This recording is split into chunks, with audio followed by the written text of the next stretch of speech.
how to streamline business operations with automation. You bought the software or the AI and somehow got busier.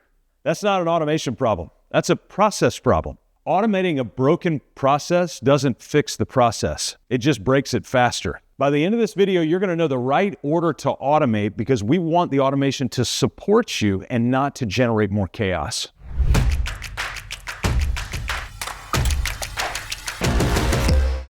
So there's a story that was told one time, a farmer got word that there's this new technology called irrigation. He got so excited, and he's an early adopter. And so the irrigation salesperson came out and said, hey, this thing, we run pipes and you can run water and you can put it on timers. And the farmer was so excited. So he signed right up. He took out a loan, went and bought the irrigation system. They got it all installed. And so first season comes and half his crops die.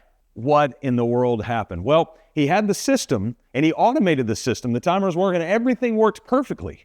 You know what they forgot to do? Map out the appropriate placement of the automation in the first place. So the system was watering, it just wasn't watering the right crops. And so what we need to do in business, we need to actually, before we start automating, we need to map out the automation so we understand what problems we're trying to solve. I think we're under a myth thinking that technology itself creates efficiency. That is not necessarily the case.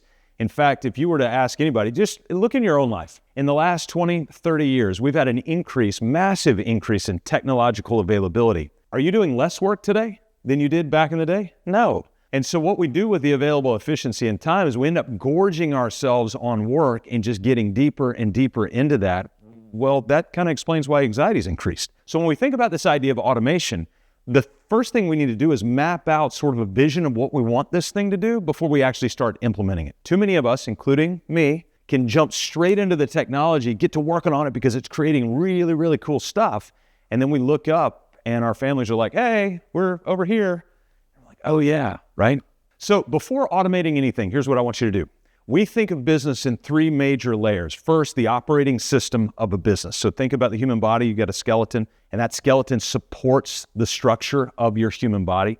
In fact, the body itself is made up by, think of 11 or 12 systems: skeletal system, endocrine system, cardiovascular system. So it's got all these systems. Well, your business is the exact same. It's a living organism, and it's made up of all of these systems. And we actually have boiled it down in the skeleton of your business this way. The operating system foundation is built of 4 foundational cornerstones, or what we call the 4 Ps. And if you don't have them, we call them the 4 pains: purpose, people, process, and profit. So those are the 4 foundational cornerstones. Then within the process vertical, you have the 4 core systems: marketing, sales, operations, and administration. And by the way, in that order, very, very important. And then there's a third major element, and that's what creates the repetition, predictability, and meaning that the structure needs in order to survive. Human body needs repetition. How do we know that? Well, got to have water every day. Got to have food every day. You got to get moving every day, right? Or the body will just kind of seize up over time. And so there's a repetition to the human experience. Well, the business is the same. There's a repetition to it. So what we want to be able to do with modern day technology is to be able to automate as much as we possibly can, regardless of your motivation. It doesn't really matter. But in terms of automating, if we're not careful, then we can just generate more chaos, and we don't want to do that. So how can we leverage the truth that the business is sort of a skeletal system and leverage process there within? All right, let me give you a couple of elements that I think will be really helpful. Number one is you need to map out your team. So going to the operating system in the people vertical, one of the tools that run the business is what we call the org chart. I know you're like, never heard that before. I know you've heard it before. The problem is it's wildly underutilized. And so we hear about corporations doing org charts or reorgs or all of this other stuff. Well, the reality is whether you've got 2 people or 5 people or 18 people or 1,800 or 18,000, it does not matter. You need an org chart. Why? It's because people, when they're involved in your business, they want to know where they fit. I need to know, am I an elbow? Am I a knee? Am I an eye? What body part am I into the organism of this business? And so an org chart helps us to do that. And then once you see that organizational structure of your business, again, you can just have 2 employees, it doesn't matter. Once you see that organizational structure, now we can look at their roles and begin to ask ourselves, hey, what can I take off their plate? I'm going to give you a real life example in modern day. I just had this conversation. We have a team member that is titled an implementation assistant. And at the dawning of artificial intelligence right now, we've got some incredible tools that we can leverage. And so here was my encouragement to her 2 days ago in our check-in. I want you to carry around a recording device with you for the next 2 weeks. I said, I want to be very clear. I am not looking over your shoulder. In fact, I may not even read it. or listen to it. What I want you to do is have it gather everything that you're doing as you're talking, as you're moving about and all of these things. I want it to gather because I want you to see where you're spending your time, because I'm under the hunch that there's some automation that we can put in, or we might be able to outsource some of your task to a high school intern and be able to get them to do packaging, shipping, those sorts of things. And so she, for the next 2 weeks, is going to have this device walk with her around and capture all the things that she does. Again, I'm not looking to get her, not looking to catch her or anything. In fact, what I told her is I want to automate about 60% of your current role because I want to elevate your role opportunities moving forward. There are higher level things that this business needs your role to do. And so in order to do that, notice what I did not say. There are higher level things that I need you to do. I said there are high level things that the business needs your role to do. So this is role first, people agnostic, business first, people agnostic. We want to build the structure of the business so people can come in and thrive. But if you build the structure of the business on people first, then once that person left, you're left empty. Okay, so we've articulated who our people are. Now we need to articulate what process they do. So we've got people in the org chart running processes in the process roadmap.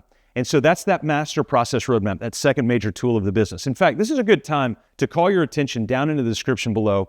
I've got a powerful video. I want to warn you, it's a long video, but it will be a masterclass. I promise it'll be worth every minute of your time of how to run a construction business top to bottom.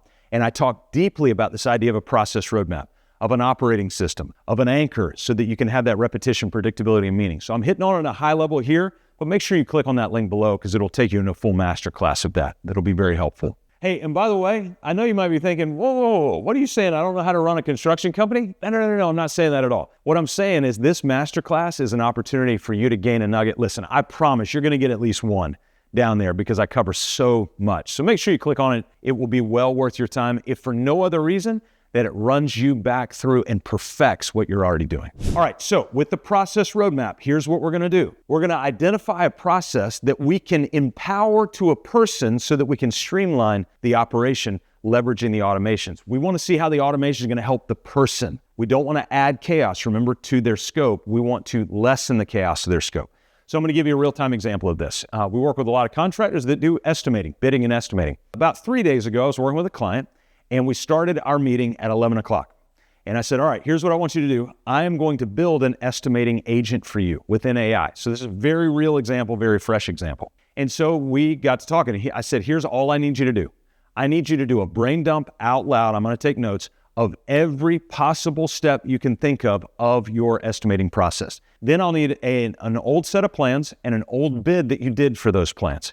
And so we started going. It took about 20, 30 minutes for him to exhaust himself of every process of the estimating process. Once we had it all documented, we then went into our AI agent and began to prompt it with all sorts of things to be able to build this thing, to create the automation to support the person. But I want you to listen to what the goal was. In fact, I had named this from the beginning.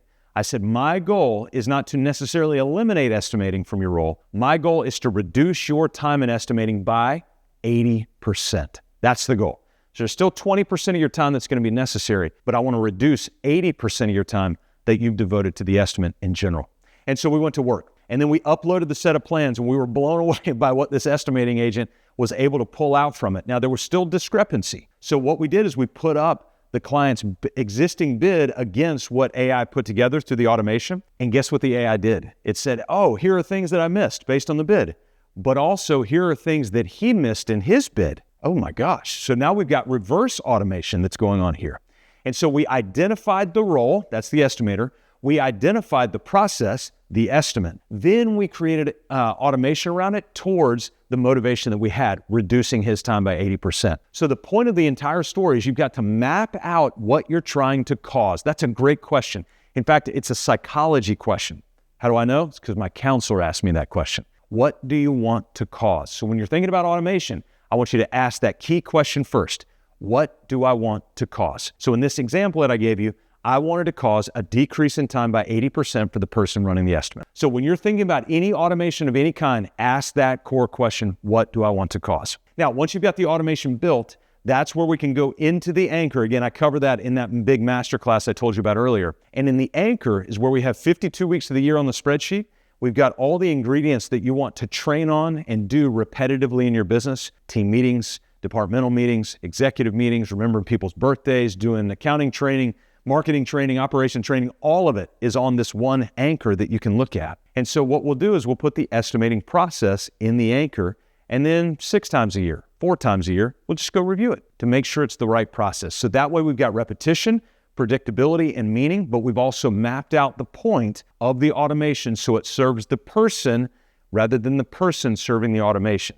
A lot of times we get that backwards. As many times we create an automation and then we have to go serve it. That's not what we're trying to do. We're trying to create an automation that serves us rather than us serving them. Why? Why are we doing all of this? Because you live in chaos a lot of times running a business. That's hard for a business owner. And we want to help liberate you from that chaos so that you can make time for the things that matter most.